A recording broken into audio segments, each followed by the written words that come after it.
Bapak Ibu Saudara, kita masih meneruskan studi kristalisasi dari surat 1 Korintus dan tema kita masih mengenai perpecahan. Karena Paulus membahasnya ini hampir 4 pasal. Jadi kita bahas dulu lah ini ya. Karena dalam dunia kekristenan juga perpecahan itu sudah rutin lah ya. Makanan sehari-hari ya. Yang nggak sinodenya berpecah, ya anda lokal-lokalnya juga berpecah, dan semuanya lah ya. Kalau dihitung-hitung dari zaman gereja mula-mula itu perpecahan ketika, nanti kita singgung sedikit dulu ya, itu dihitung sampai sekarang ada 5.000 pecahan yang disebut denominasi. 5.000 itu yang besar-besar kayak Presbyterian, Baptis ya, kayak Pentakosta, Karismatik, apa semuanya. Kalau dikecilin lagi bisa 10.000 lebih barangkali, dan itu terus berlangsung tiap zaman ya. Kalangan Pentakosta juga paling banyak itu ya, menurut sejarah perpecahan tuh paling banyak di kalangan Pentakosta menurut sejarah ya. Yang nggak tahu sampai sekarang ini bagaimana. Tapi ada sesuatu ajaran ini yang kayak saya perlu menyinggungnya ini dari para teolog ya. Ajaran tentang invisible church dan juga visible church. Ajaran ini menyebabkan orang, ya kalau menurut saya ajaran ini membenarkan seolah-olah perpecahan itu ya. Ajarannya begini, sederhana aja.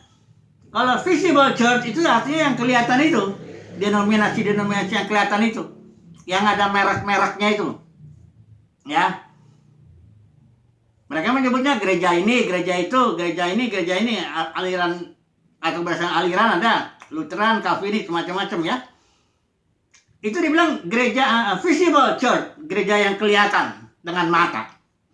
Kemudian mereka bilang lagi, para teolog ini, ada lagi invisible church, gereja yang nggak kelihatan, yaitu semua anak-anak Tuhan di muka bumi ini yang sungguh-sungguh udah lahir baru. Karena para teolog itu pun tahu, karena di dalam suatu organisasi keagamaan begitu, nggak semua yang udah lahir baru, nggak semua juga yang sungguh-sungguh, ada hanya terdaftar aja begitu ya. Dan ajaran ini sangat populer dulu, masih mahasiswa pun saya udah dengar ini, tahun 80-an. Ya. Jadi artinya membenarkan, gereja itu ada dua adanya. Ada yang nggak kelihatan, invisible itu yang semua anak Tuhan, hanya Tuhan yang tahu lah itu ya.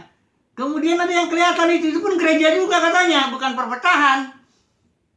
Nah ini sangat melanggar firman Tuhan itu. Teologi itu, para teolog ini betul-betul mungkin bukan nggak ngerti dia, bukan nggak ngerti, tapi dia membenarkan apa yang sudah terjadi itu ya.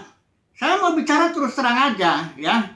Buat apa kita membenarkan apa yang salah ya? Alkitab bilang, kalau Alkitab bilang salah, ya salah kita. Kita ini hamba siapa? Apa kita lebih berotoritas daripada Alkitab?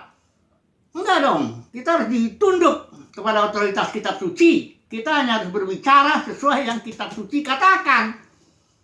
Apa dulu ya? Teolog-teolog itu lulusan STT mana? Pokoknya kita bilang perpecahan adalah salah satu, kita sudah bahas kemarin, itu istilahnya skisma, istilah Yunani, division, itu berasal dari kata schizo yang artinya split, itu perpecahan itu, dan itu kata apa atau eris, itu perselisihan, itu artinya debat, pertengkaran ya. Itu berasal dari Galatia 5:20 yang Paulus bilang perbuatan daging. Jadi perpecahan adalah kedagingan. Udah nggak usah lagi dibikin teologi sedemikian sehingga membenarkan. Jangan. Ya. Kalau kita membenarkan begitu enggak diampuni loh dosanya.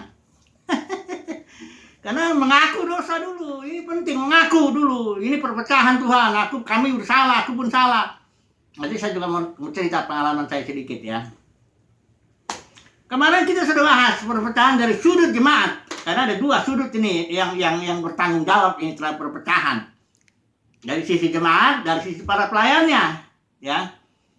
Nah, dari sisi jemaat kita sudah bahas itu kemarin, bahwa penyebab perpecahan dari sudut jemaat yang mereka bilang aku dari golongan Apolos, aku dari golongan Paulus, aku dari golongan Kefas, dan bahkan ada yang bilang aku dari golongan Kristus, sama aja. Jadi itu penyebabnya kesombongan ya. Kalau pasal 3 ayat 21 kita nggak sebaca lagi lah, pasal 4 ayat 6 kita udah bahas kemarin itu. Kesombongan ya. Sombong dia dengan mengutamakan yang satu daripada yang lain. Kemudian sifat duniawi ya, karena Paulus bilang, pertama aku datang ke Korintus, aku tidak bisa bicara secara rohani karena kamu masih manusia duniawi. Susu yang kuberikan, kata Paulus. Ya. Dan sekarang juga kata Paulus, karena Paulus nulis surat itu setelah dia perjalanan yang kedua itu misionarisnya dia fokus di Korintus, kemudian yang kedua ini dia fokus di Efesus. Nah, ketiga dari Efesus inilah dia kirim surat. Jadi udah kira-kira lewat dah 1-2 tahun itu. Paulus bilang, kamu masih juga manusia duniawi ternyata ya. Buktinya apa? Ya perpecahan itu. Perselisihan itu bukti nyata bahwa kamu manusia duniawi dan butuh susu. Kata Paulus bilang gitu. Ya aku nggak bisa ngomong hikmat. Yang hikmat yang dari Tuhan ya. Bukan hikmat manusiawi, enggak. Hikmat yang dari Tuhan itu aku nggak bisa ngomong. Sekarang pun nggak bisa. Karena ternyata kamu masih manusia duniawi dan butuh susu. Nah ini kalau saya terapkan dalam dunia kekristenan, sekarang dunia kekristenan ini juga butuh susu. Kenapa? Karena dunia kekristenan ini sudah biasa itu. Perpecahan udah saya bilang. Makanan sehari-hari lah ya. Inodonya pecah lah. Macam-macam lah. Semuanya itu membuktikan. Nggak usah lagi di apa ya. Di berbantahan gitu ya. Dia yang salah kok. Dia yang merampas itu. Nggak usah lah. Udahlah kita bilang itu kedagingan. Ya. Soal siapa yang paling salah, siapa yang paling benar, itu Tuhanlah yang tahu nanti di penghakiman. Tapi yang jelas, itulah bukti bahwa perpecahan dalam dunia kekristenan itulah kedagingan, itulah dia kesombongan. Ya, dari jemaat ya, si jemaat. Nah hari ini kita mau bicara dari sisi pelayannya. Ya. Karena kisah para Rasul 20 itu yang ketika Paulus bicara kepada para penatua, di Efesus itu bicara kepada para pemimpinnya. Perpecahan itu ada dua ya, ada penyebabnya karena jemaat. Kalau Israel minta raja, itu ini jemaat ini juga senang dia kalau bilang aku ini hamba Tuhan, aku ini, aku orangnya, dia senang. Bahkan kalau Yesus katanya kalau dihina orang Kristen itu jemaat diam aja. Tapi kalau pendetanya dihina, dikritik, orang Kristen langsung bilang, jangan menghakimi, marah dia ya. Karena ternyata itu rajanya, ya. Inilah faktanya, ya. Saya bicara fakta lah, saya enggak karena saya di dunia kekristenan sudah 40 tahun lebih, jadi bukan 1-2 tahun saya di dunia kekristenan, jadi saya udah tahu itu, ya. Istilahnya dapur-dapurnya lah ya. Yang enggak dilihat orang, yang enggak dilihat jemaat pun saya lihat itu karena pengalaman itu. Jadi itu kedagingan ya, kan dari sisi yang Paulus bilang ini dari sisi pemimpinnya. Paulus bilang di kisah para Rasul 20 itu kepada para penatua itu, dulu pemimpin gereja itu sebelum pecah namanya nggak ada kepala sidang, nggak ada satu orang itu memimpin, nggak ada. Itu para penatua tim yang memimpin ya, dibantu para diaken. Jadi Paulus bicara sama para penatua ini, dari antara kamu, karena segala ganas masuk, akan ada beberapa orang dengan ajaran palsu menarik murid-murid. Tadinya murid-murid ini kan mengikuti pimpinan roh. Dalam kisah para rasul itu, murid-murid mengikuti pimpinan roh. Karena di kisah para rasul itu ada 70 kali istilah mendengar roh, bisikan roh, roh melarang, roh, semuanya 70 kali dalam komunitas di kisah para rasul yang 28 pasal itu. Karena memang semua murid-murid ngikutin roh. Yang enggak Paulus, enggak Petrus, enggak Yohanes, enggak juga Stefanus, itu semua, bahkan jemaat Ananias yang hanya disebut sekali aja itu dia mendengar roh. Jadi komunitas pertama itu dipimpin roh, habis dipimpin roh. Ya, enggak ada seorang pun yang ada pemimpin, tapi dia teladan, lebih banyaknya teladan ngikutin roh gitu loh. Nah, Paulus bilang sama para penatua ini, dari antara kalian ada 1-2 orang atau beberapa dengan ajaran palsu, maksudnya apa? Menarik murid-murid. kepada diri mereka sendiri. Itu makanya murid-murid ini jadi milik dia. Dia sebenarnya mencuri jemaat ini, dia mencuri jemaat yang jemaat roh itu, yang milik Roh Kudus, dicuri sama dia, diambil. Nanti kalau dia dicuri lagi dia marah juga ya, saling pencuri, saling marah-marah begitulah ya. Makanya Paulus bicara sama gembala yang baik, bedanya dengan pencuri perampok itu, Yesus gembala baik menyerahkan nyawanya. Itu cirinya gembala baik, menyerahkan nyawa. Sementara pencuri perampok itu orang Farisi ya, jangan bilang setan itu. Wow. Itu konteksnya, lihat Yohanes 10 itu. Ya. Jadi Paulus bilang dari sisi para pemimpin, kau dengan ajaran palsu menarik murid-murid kepada dirimu sendiri, bukan memimpin pada biar Roh Kudus yang mimpin. Nah itu. Inilah perpecahan itu. Tapi dalam kasus di Korintus, tentu Paulus atau Apolos atau Kefas tidak melakukan itu. Mereka sebagai rasul, nabi, dan pengajar memperlengkapi, bukan menarik. Garis bawah ya, memperlengkapi dan menarik. Ini bedanya kayak langit dengan bumi. Ya orang yang menarik murid juga dia memperlengkapi juga, tapi dia narik. Karena dia butuh murid. Kalau membangun denominasi itu butuh murid, butuh orang. Makin banyak orang makin bagus. Karena yang ditarik bukan orangnya doang, duitnya juga. Ajaran perpuluhan yang palsu itu ya, ajaran buah sulung palsu, semuanya itu. Tarik. Bangun gedung, ya toh? Bangun aturan. Kadang-kadang ancaman juga, firman Tuhan tuh mengancam juga, sehingga murid itu ketakutan. Kalau saya ngelawan nanti saya berontak ini, nggak diberkati saya, macam-macam lah. Ya. Ajaran satu lagi, tudung rohani, itu ajaran palsu abis itu. Itu dipakai itu oleh para pemimpin untuk membuat murid-murid tetap dengan dirinya, nggak lari dari dirinya. Jadi perbudakan dalam dunia kekristenan itu yang paling hebat, itu perbudakan para pemimpin itu. Ya, dia yang silang Ijabel ini menarik otoritas Tuhan dan dia merasa diri saya berotoritas di sini. Ya memang faktanya memang itu ya, gedungnya gedung dia. Ya semuanya punya dia lah. Oke lah, inilah yang terjadi di Kisah Rasul 20 itu yang Paulus nubuatkan, ya.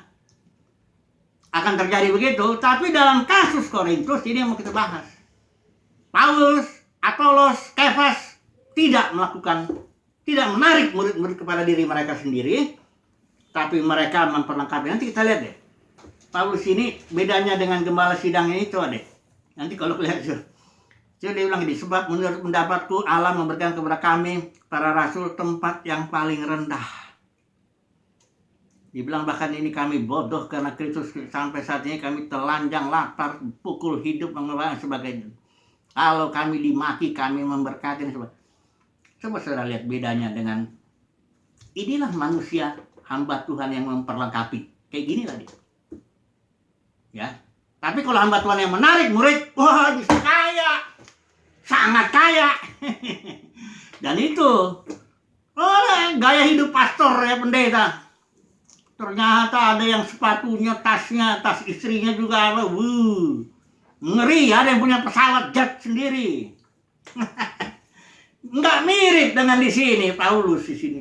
Bahkan Paulus sampai di akhir hidupnya dia mati, ditinggalin sama teman-temannya di Asia Kecil, dia matinya dipenggal kepalanya. Jadi benerlah kayak Paulus bilang, ini kami jadi tontonan bagi malaikat, bahkan dianggap sebagai kotoran daripada segala sesuatu. Kayak ginilah orang yang memperlengkapi itu. Jadi semakin kita memperlengkapi jemaat dan tidak menarik jemaat, kayak ginilah nanti nasib kita. Tapi nanti upah kita besar di surga tentu. Jadi kalau kita menarik murid, makin kaya kita. Disegani kita dalam dunia kekristenan. Makin banyak jemaatnya, makin disegani. Kalau yang apa yang kita omongin benar di bawahnya. Karena banyak jemaatnya tuh, banyak yang ikutin dia. Benar salah nggak ditentukan Alkitab lagi. Ya, saya ngomong belak-belakan ini, buat apa saya tutup-tutupin? Ya, yang punya telinga ya udah bertobat lah. Ya, saya yakin umat pilihan Tuhan amin dengan yang saya omongin ini. Ya, tapi kalau para gembala sidang barangkali sakit hati kali ya, karena dibuka kedoknya. Inilah ya Paulus bicara ya dari sudut pelayan ya. Mudah-mudahan hari ini bisa selesai nih. Saya mau bicara 3 poin ya. Pemberitaan Paulus, sikap Paulus, dan mengenai Paulus dan Apolos ini, yang dia membedakan Paulus ini, Apolos ini memang orang berhikmat ya. Berhikmat ya. Coba dulu kita lihat pemberitaan Paulus ya. Pasal 1 ayat 17. Ini dari sudut jemaat ya. Dari sudut pemimpin ya. Paulus dan Apolos tidak menarik murid. Mereka memperlengkapi. Dan cirinya orang yang memperlengkapi itu, ini dia nih.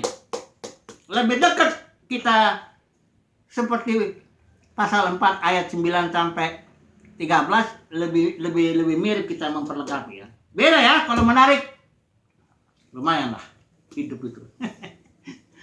Oke. Mari kita lihat pemberitaan Paulus. Ya, pasal 1 ayat 17. Ya, apa sih yang diberitakan Paulus?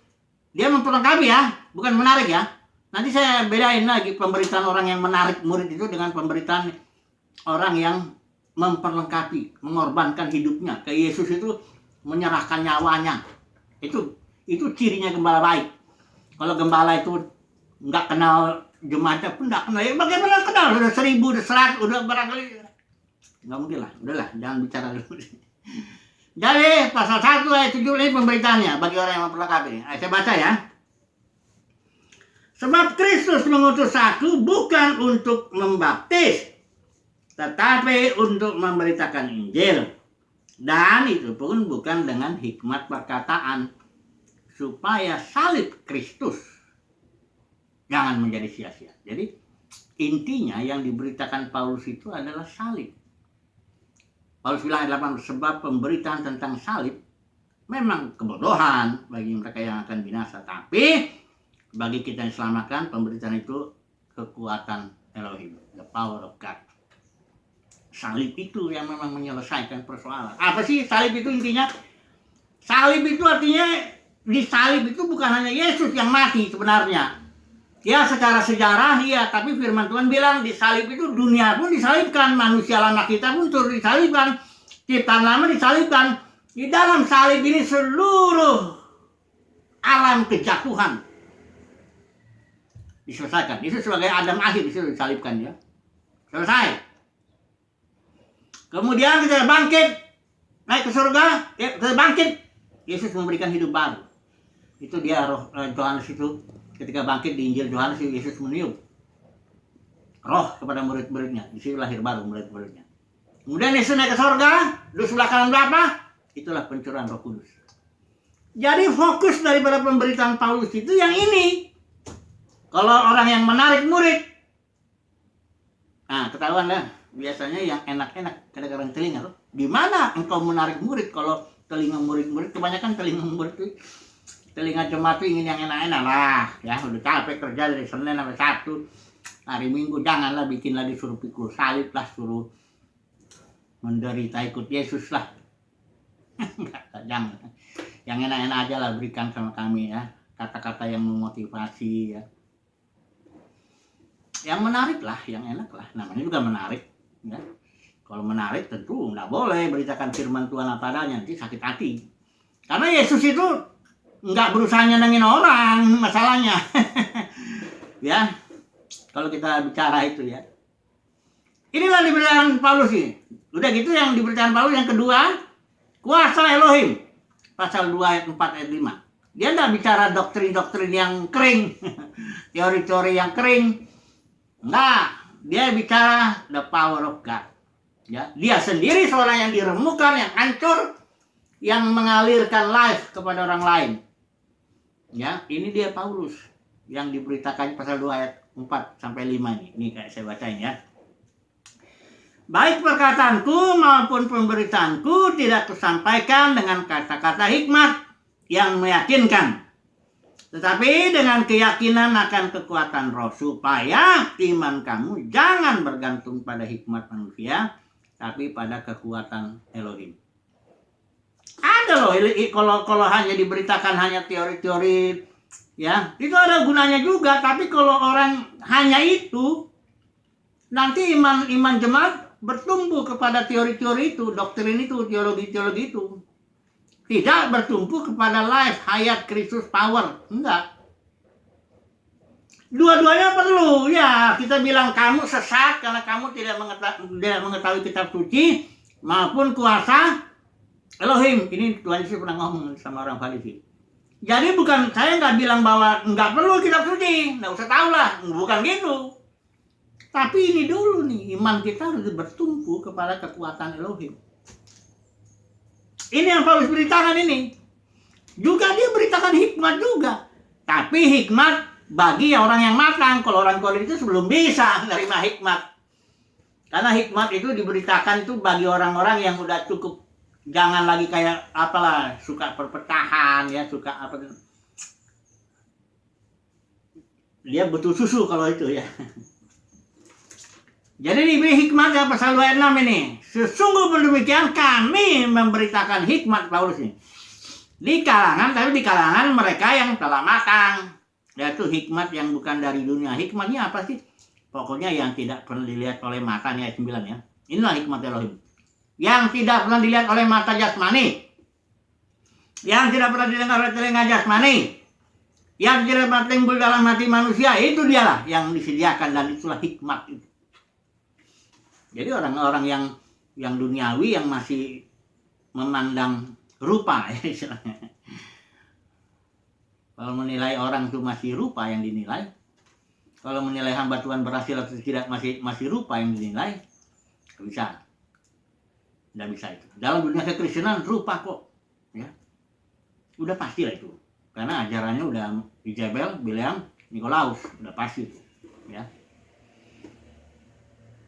Jadi pemberitaan Paulus ini di sini ya. Yang ketiga, yang berikut ya.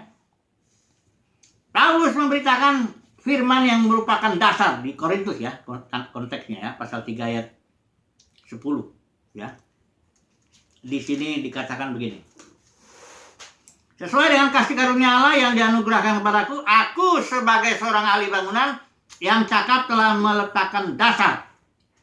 Jadi pemberitaan Paulus itu merupakan dasar. Dasarnya apa? Kristus. Kristus Yesus. Oke, kemudian sikap Paulus ketika ini sikap dia bilang ya. Saudara-saudara, kata-kata ini aku kenakan pada diriku sendiri dan pada Apolos.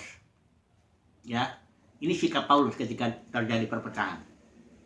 Dia bilang begini. Sikap Paulus ini intinya lah, nggak usah kita baca ya, nanti terlalu lama ini ya. Intinya begini. Bagi dia ya, sedikit sekali artinya. Entahkah dia dihakimi oleh jemaat atau oleh siapapun, dia nggak ini. Sedikit artinya bagiku, kata Paulus. Kenapa? Karena dia bilang sini, aku tidak sadar akan sesuatu ya. Cobalah perhatikan di sini ayat yang ke-4, pasal 4. Sebab memang aku tidak sadar akan sesuatu. Maksudnya gini, Paulus tidak sadar dia berbuat sesuatu yang salah. Hati nuraninya tidak menuduh dia bahwa dia salah, enggak. Tapi bukan karena itu aku dibenarkan. Nanti Tuhan sendiri yang menghakimi aku. Itu sebabnya Paulus bilang, nasihatnya janganlah menghakimi sekarang, ya, karena belum waktunya, ya. Biar aja Tuhan sendiri yang menghakimi nanti, ya. Tuhan yang menghakimi apakah kita ini pekerja yang baik atau tidak, ya. Kayaknya ini harus disambung lagi besok ya, disambung mengenai sikap ini dan sampai kepada hikmat ini, karena ini kelihatannya perlu ini ya. Tenang dulu. Cukuplah hari ini. Dan juga saya mau sedikit kesaksian besok ya. Jadi kalau ini udah cukuplah dulu. Pokoknya beginilah dulu sampai sikap Paulus. Besok kita akan sambung mengenai sepertinya ya, dari uraian ini Paulus dengan Apolos ya, itu yang dibandingkan oleh jemaat ini. Karena Apolosnya orang yang berhikmat. Ini Paulus lain lagi ya. Jadi besok lah ya. Tapi kesimpulannya sekarang ini, kalau saudara dan saya mau melayani Tuhan dalam arti memperlengkapi, mengambil posisi memperlengkapi ya, nggak narik murid ya, memperlengkapi, maka sesuai dengan yang pasal 4 ini, ayat yang 9 sampai 13, kita akan dikucilkan dari khususnya dunia kekristenan yang udah jatuh ini. Besok saya lebih jelas lagi bicara. Pendeknya kalau saudara dan saya mau beritakan firman Tuhan, apa adanya dari Alkitab, engkau tidak bermain-main dengan perpecahan. Engkau bilang perpecahan itu salah. Kenapa? Alkitab bilang itu salah. Engkau bilang perpecahan itu kedagingan. Kenapa? Karena Alkitab bilang begitu. Engkau bilang dunia kekristenan dan perpecahan itu butuhnya susu. Kenapa? Alkitab bilang begitu. Engkau tidak main-main dengan pemberitaan itu, dengan Alkitab ini, maka engkau akan dikucilkan, nggak disukailah oleh dunia kekristenan. Tapi umat pilihan Tuhan akan mendengar. Puji Tuhan lah ya. Besok kita sambung lagi. Haleluya. Amin.